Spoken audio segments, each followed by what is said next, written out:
Yani İslam kurallarına, kaidelerine göre nasıl girmesi lazım camiye?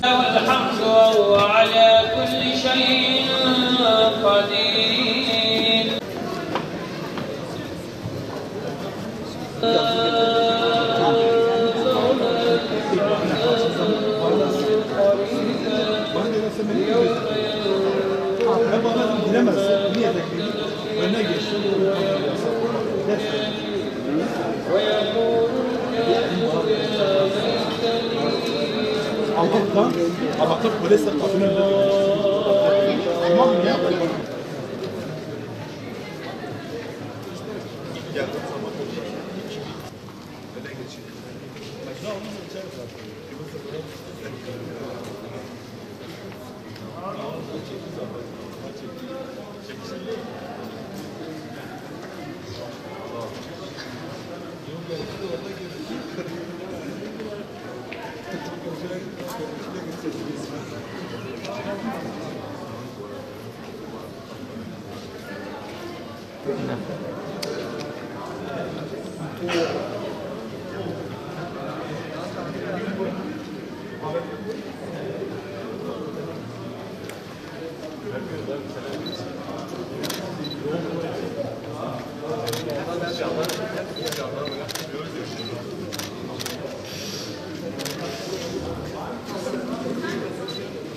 Kesinlikle zaten uygun değil, çünkü biz eğer her kim bu camiye geliyorsa illaki mesela bu caminin adaplarına uyması lazım.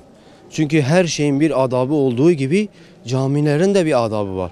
Bugün bir kiliseye bile duyduğumuz kadarıyla, evet bizler gitmedik fakat duyduğumuz kadarıyla kiliseye bile kilisenin kurallarına uyarak gidiliyor.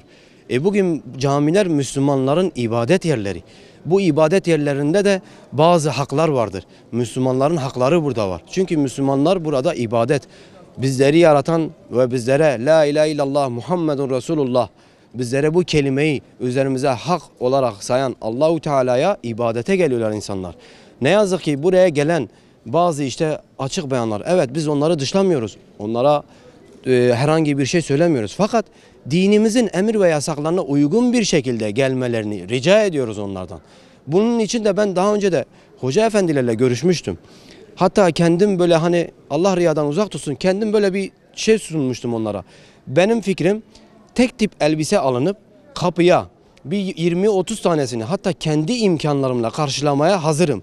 Şu anda bile yine bunu da duyuruyorum. Şu anda bile eğer böyle bir fikir olursa ben 20-30 tane kapıya bırakılıp gelen bütün bayanların sadece başını kapatıp tek bir etekle gelip içeriye girmesi değil, bütün komple vücut hatlarının kapanması lazım. Kesinlikle biz bu tür şeylere karşıyız. Daha önce de bu tür şeyleri biz gördük. Arkadaşlarımız müdahale etti ve buna müdahale ettiler diye kesinlikle onları yani uyardılar. Böyle bir şey değil, bir daha uyarmayacaksınız. Bu arkadaşlarımız bundan dolayı çok kaldılar. Çok mahcup kaldılar. Yani söylediklerine dolayı pişman ettiler. Şu anda biz camiye geldiğimiz zaman diyoruz ki dünyayı elimizin tersine geri itiyoruz. Allah'ın huzurunda güzel bir şekilde ibadetimizi yapalım. Camide bir telefon bile çaldığı zaman bizim dikkatimiz dağılıyor ve karşımızda, yanımızda, önümüzde hatta bu şekil kolsuz açık bacakla gidiyorsa bizim inancımıza, ibadetimize ters düşüyor. Biz kesinlikle bu şeyi kınıyoruz. Artık yetkili görevlerimiz, devletimizse, artık müftimizse, kimse Allah rızası için görevlerini yapsınlar. Eğer yapamıyorsa yarın mahşer gününde bunu hesabını Allah'a verecekler. Biz de bir vatandaş olarak bunu dile getiriyoruz. Gereken neyse yapılmasını arz ediyoruz. Allah sizden razı olsun. Hani İslam kurallarına göre bir bayanın böyle açık bir şekilde caminin içine girmesi, hani İslam'ın da güzel bir şey değildir, yani doğru bir şey değildir. Hani özellikle buradaki hani imamların diyelim ya burada sorumlu olan görevlilerin hani buna bir çözüm bulması gerekiyor. Hani belki onlar bilinçli değiller ama onları bilinçlendirebiliriz yani onları. Mesela kapı önüne şeyler bırakılabilir. Adı nedir?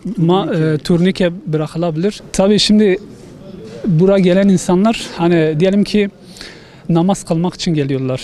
Şimdi namaz kılmak için gelen bir insan o vaziyeti, o bayanın o halini gördüğü vakit muhtemelen namaz üstünde o görüntü onun göz önüne gelecektir.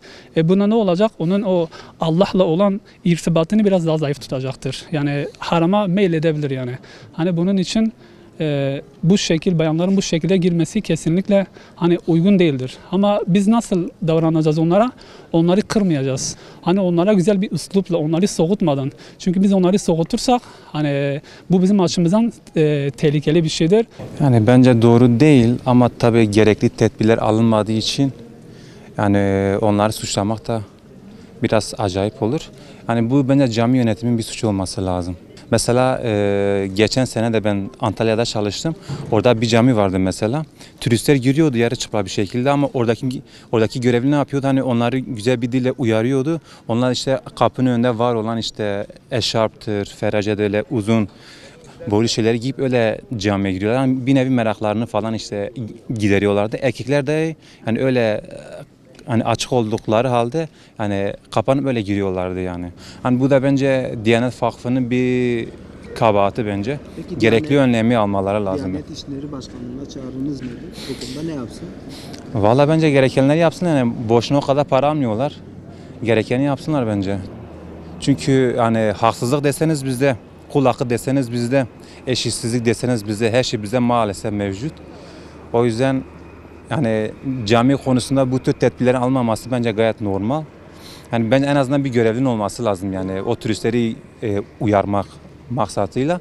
Tamamıyla bence ihmalsizlik yani başka da bir şey değil.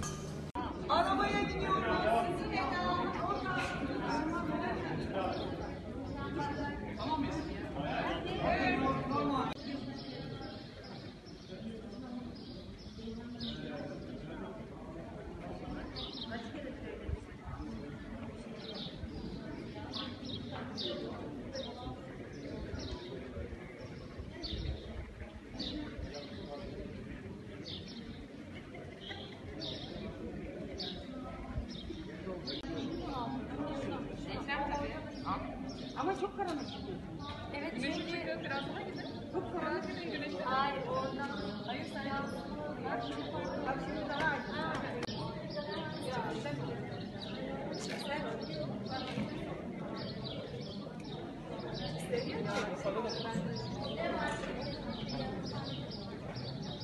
Evet, evet.